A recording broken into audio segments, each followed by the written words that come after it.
Kalau orang penasaran, mungkin kita bisa bahas ini jadi satu konten khusus ya gitu teman-teman. Congrats untuk kalian yang udah dapat buy ya. Saat ini harga udah di 4097, 4110. FOMC itu tuh ada 3 jenis. Gue jelasin dulu kalau orang semua. 3 jenis. Pertama itu ekonomi. Oke, lanjut lagi ya teman-teman ya. Terus after FOM 15 menit itu biodominance, 1 hours untuk saat ini biodominance. Nah, ini guys.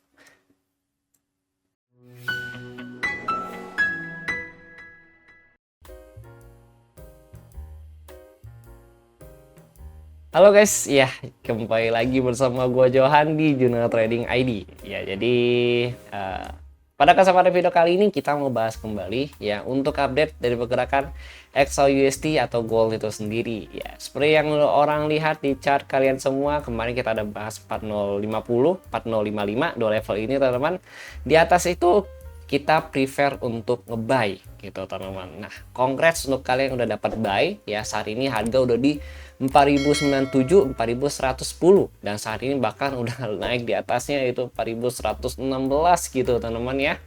Luar biasa sekali untuk gold ini. Recovery-nya sebenarnya cukup cepat ya kalau recovery gold ini ya teman-teman ya. Tapi tadi beberapa hari ini ya gue lagi memperhatikan satu ya. Itu dia namanya PXG ya. Jadi setelah gue cari asal usulnya, mungkin orang juga kalau pemain kripto tahu lah ya PXG ya teman-teman ya. Dia koin yang memang di backing yang udah setara ya sama nilai emas gitu teman-teman, dan itu disimpan di brankas kalau nggak salah di London ya. Jadi satu koin itu kalau gua nggak salah baca tuh sama dengan 1 gram emas gitu. Kalau gua salah tolong koreksi ya teman-teman ya gitu. Nah, itu menurut gua cukup oke juga untuk dijadiin sebagai ya emas digital lah ya untuk lo orang beli di spot market lah bahasa gitu. Dan gua udah cocokin datanya, maksudnya secara grafik ya dengan si XAUUSD ini memang cukup oke gitu teman-teman. Itu informasinya ya, gue mau infokan ke lo orang. Kalau lo orang penasaran, mungkin kita bisa bahas ini jadi satu konten khusus ya gitu teman-teman. Nah, balik lagi ke XAUUSD kita yang tercinta ini teman-teman ya. Jadi sekali lagi congrats untuk kalian udah dapat buy ya. Untuk yang belum ngeh atau belum nyambung ya, kita bahas yang buy ini di mana. Kalian boleh nonton dulu video yang kemarin teman-teman ya. Karena video yang kemarin kita udah bahas juga mengenai movement ya dan sentimen untuk gold di hari ini ya teman-teman ya. Nah, sekarang kita mau bahas untuk yang sesi US sama FOMC dan NFP besok gitu teman-teman. 2 event yang memang cukup meramaikan tingkat volatility pasar gitu ya teman-teman ya. Nah, kita lihat dulu itu dari news. Nah, dari news ini ya untuk hari ini kalau orang cek memang kagak ada news gitu ya. Karena memang hitungannya itu besok gitu teman-teman. Besok itu jam 1 pagi. Jadi lo orang jangan lupa ya. Sorry, bukan jam 1 pagi ternyata guys. Jam 2 pagi ya.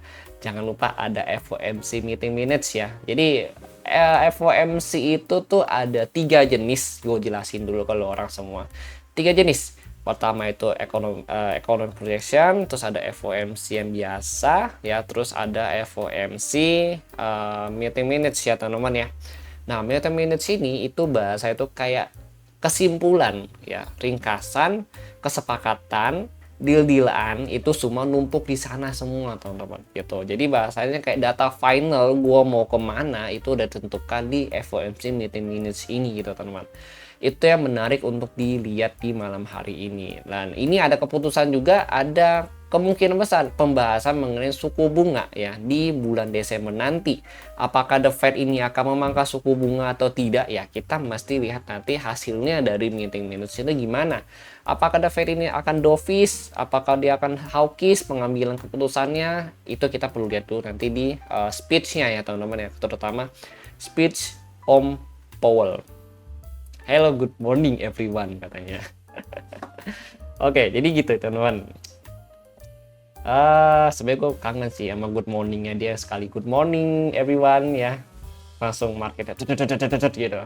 Luar biasa sekali dah itu. Cuma sekarang kayaknya kurang ya powernya, maksudnya powernya dia ya semenjak si Trump menjabat jadi presiden US. Gue ngerasa kayak market tuh lebih terarah ya ke si Powell itu sendiri gitu teman. Jadi menurut gue ya gue sangat kangen sih dengan dia yang sekalinya mau speech ya kita udah siapin nunggu gitu ya teman-teman ya. Oke, lanjut lagi ya teman-teman ya. Terus after FOMC, kalau in case dia dovish ya, dovish itu kan berarti dia memangkas suku bunga gitu teman-teman ya. Nah ini bisa dikatakan gold untuk naik lagi ya teman-teman ya. Atau kalau misalkan dia hawkish, ya hawkish itu bisa ada dua teman-teman. Dia menahan suku bunga atau menaikkan suku bunga gitu. Itu kalau dari pandangan gue ya gitu teman-teman ya. Jadi kalau misalnya lo orang punya pandangan lain ya it's okay gitu, nggak apa-apa. Itu gold bisa melanjutkan penurunan kembali gitu teman-teman. Nah jadi itu perlu dilihat dulu.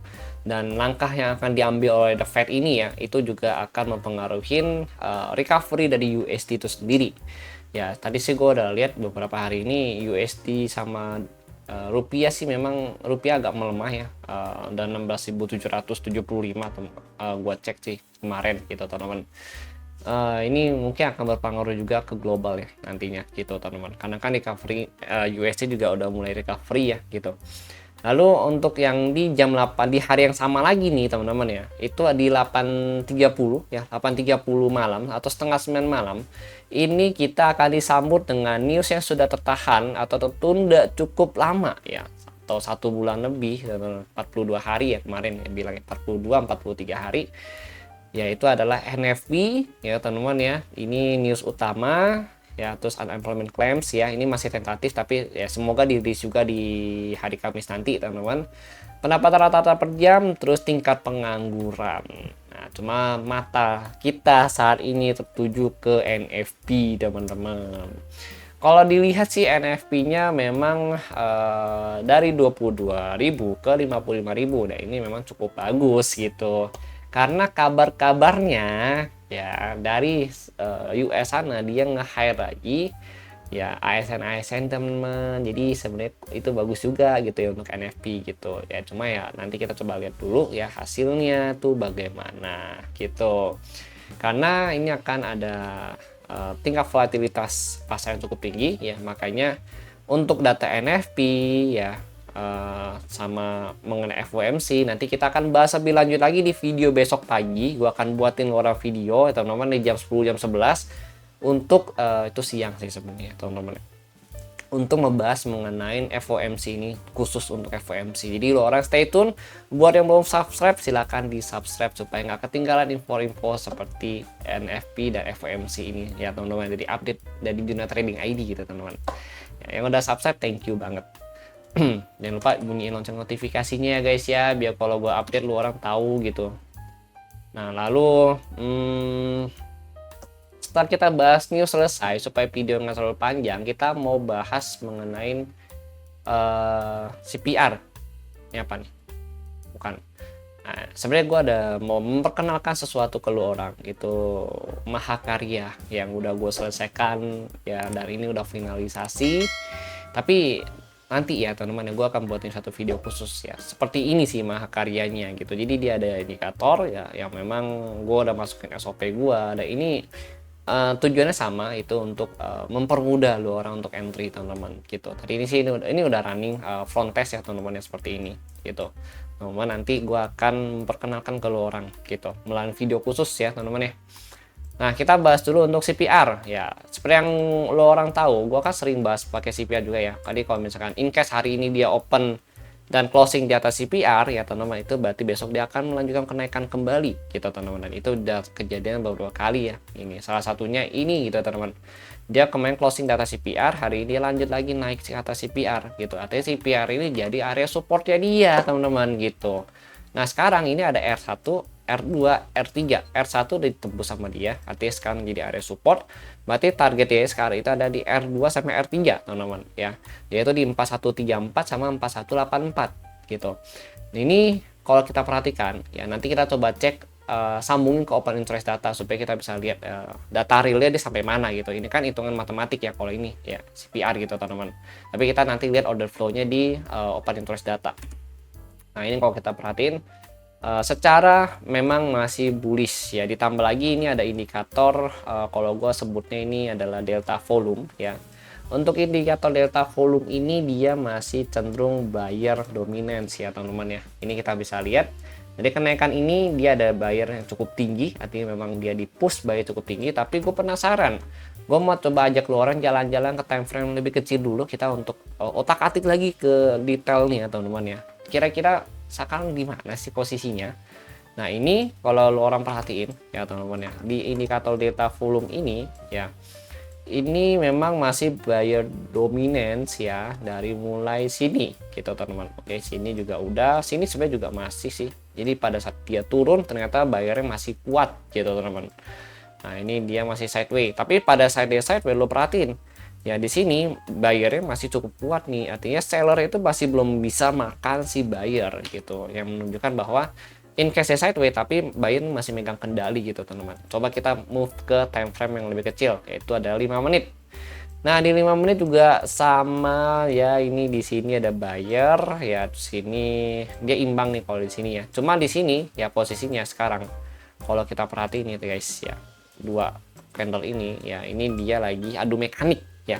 Gua yang berkuasa, dia yang berkuasa gitu. Jadi siapa yang berkuasa kita mesti tunggu dulu ya. Time frame kecil ini masih adu mekanik, tapi overall untuk time frame 15 menit itu buyer dominance, 1 hours untuk saat ini buyer dominance ini. Video ini direkam di jam berapa nih? Jam 7 ya.